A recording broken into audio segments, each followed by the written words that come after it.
What's up, Retro Maniacs? Joe Day coming at you from Mike's Retro Trading Cards, and we've got a good one today. We are asking Dustin, aka the Sports Card Dad, 8 questions. But before we get to that, hit the music.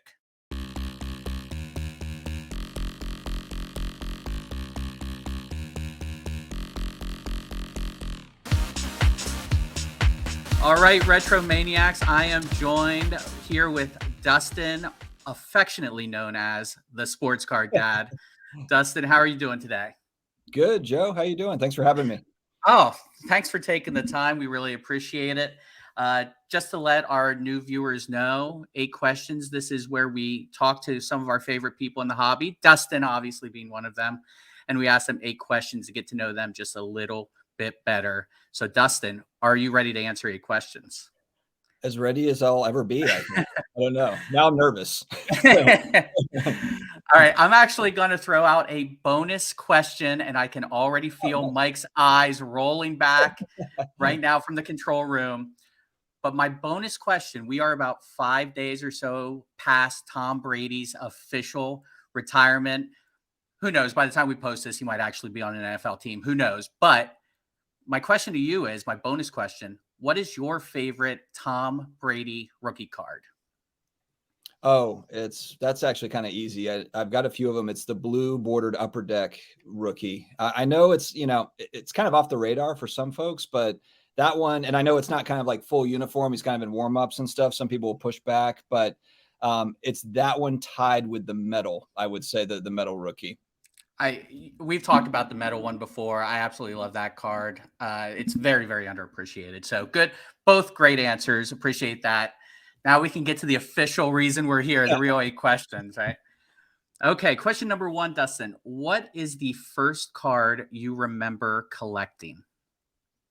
So the first cards that I bought / collected it was either 88 or 90 or 89 Donruss baseball. And I just remember going to the grocery store, the BX, because we were on an Air Force base, but to buy cards. And I was always looking for the Diamond Kings, like Bo Jackson, Diamond Kings. So those were the first cards I remember buying. And granted, I was 7 at the time, 7, 8. But the ones I was actually collecting, where it was like I was searching for certain players, was 89 Pro Set Football when I was 8. That was like you're looking for Barry Sanders and Troy Aikman rookies and Michael Irvin and all that stuff. Actually, I don't know if Irvin was actually in the Pro Set set, but yeah, it wasn't him. It was I'm drawing a blank on who the other one was that I was always searching for. I don't know if Derek Thomas had a card in there either. See, now people are going to say you're not a true collector. I know, I just Come on, you should know the whole checklist front and back. Yeah, let me pull it up on the side. No, yeah, 89 Pro Set. And what's funny too is everyone's like, "Oh man, those were so overprinted and they were so available." I don't think I ever pulled a Barry Sanders. And I would get a few packs every week. It's not that I was buying like cases of it or anything. Right. But I've opened enough of it you would think that because so much of it was out there, like the 89 Upper Deck, Griffey, you think like you'd run into it. I never pulled anything like that when I was a kid. And that's a great card. He's in his OK State uni. That's an iconic one. Good answer. Love it. All right. Number 2, what is the most valuable card you have ever personally owned? Yeah, so my sweet spot when buying cards is really in the $100 to $500 range. The most expensive card I own and bought at the National last year was the Luka Doncic Silver Prism PSA 10, and I got it for $1,750. And I think now it's maybe like $2,000 or kind of in that ballpark. Mm-hmm. So it's not as if it's a huge difference. But I do have vintage cards and stuff that are nice cards, but they're even the most expensive ones I've got are in that $1,000, maybe $1,200 range. I don't have high-end cards. I would say I'm firmly in the middle tier there. That's where Mike's Retro Trading Cards plays for sure. So don't feel bad. All right, number 3. What is your drink of choice, either alcoholic or non-alcoholic? And while you think of your answer, I've been dry for about a month, but it's been a rough week at work. So while you're thinking, I'm going to crack open a beer myself. I could really go for one here on Friday afternoon. Absolutely. So I was going to put this question at number 1 just so I could crack the beer open a little bit quicker, but I'm surprised. Yeah, I'm surprised you waited to 3.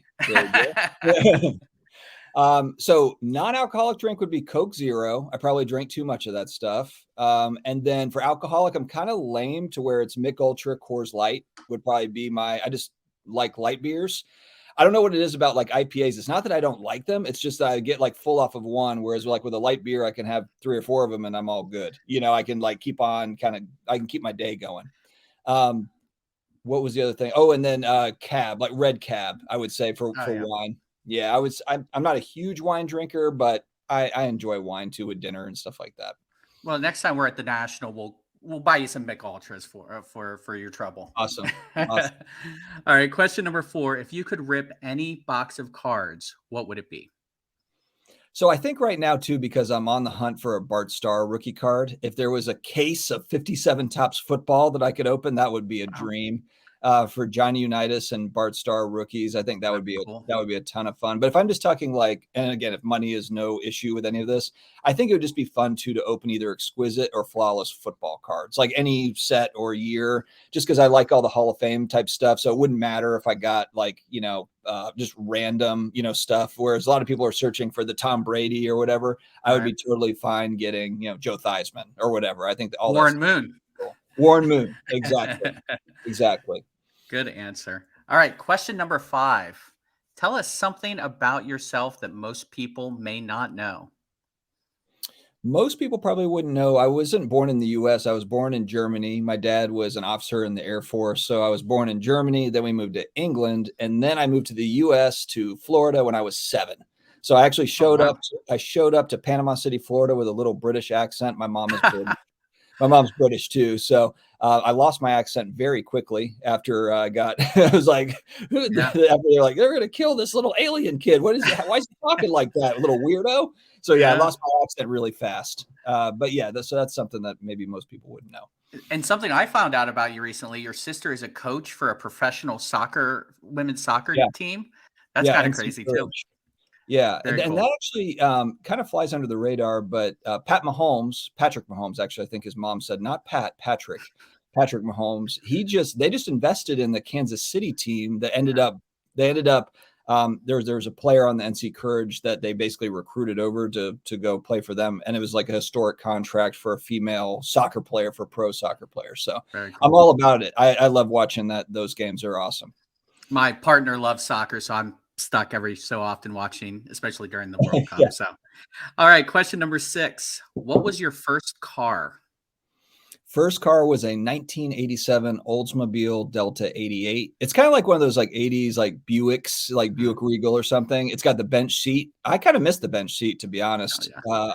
Like the front seat, not just the Right. back seat. Right. Um, yeah, that was the first one. That's a good one. All right, question number 7. This is what we're calling buy, sell, burn. I'm going to give you 3 things, and you're either going to buy it, which means you're going to love it forever, never get rid of it. You're going to sell it, which means you like it a little bit, but you can move on. Or you're going to burn it. You're going to get rid of it. You don't want to see it ever again.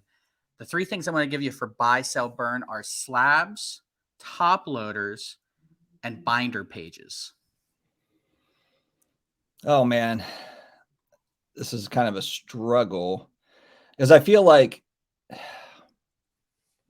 so the weird thing with slabs, this is gonna be like a 20-minute answer. We're gonna go like down these paths, but like with slabs, it's like I want to buy slabs. At the same time, I'd want to sell slabs because there is kind of an added, and some people would say artificial value to Mhm. a slab, where it's like the card sitting in the slab is really what's valuable.